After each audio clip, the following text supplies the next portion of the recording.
சர்க்காரை ஆலம் ஸல்லல்லாஹு அலைஹி வஸல்லம் குல் ஹுவல்லாஹ் சூராவுக்கான சொன்ன சிறப்புகள் நிறைய இருக்கும். குறிப்பாக 4 விஷயத்தை நன்மக்கள் எழுதுவார்கள். ஷைத்தானிலிருந்து பாதுகாப்பு கிடைக்கும். குல் ஹுவல்லாஹ் சூராவை அதிகமாக ஓதுகிறவர்களை ஷைத்தான் கூட நெருங்க மாட்டான்.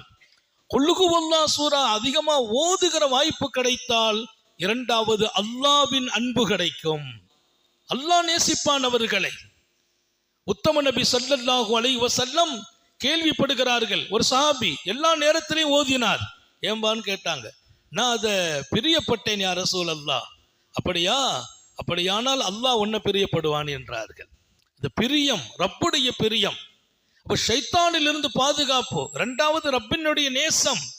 மூணாவது தொடர்ந்து அதை ஓதுகிற நசீபை கிடைக்கப்பெற்றவர்கள் சொர்க்கத்தையே நசீபாக பெறுவார்கள். சொர்க்கம் அவர்களுக்காக காத்திருக்கிறது. சொர்க்கத்தின் உயர்ந்த தரஜா, சாதாரண இடம் அல்ல, மிகச்சிறந்த இடம் அவர்களுக்கு சொர்க்கத்தில் இருக்கும் என்கிறார்கள் நபிகள் நாயகம் ஸல்லல்லாஹு அலைஹி வஸல்லம்.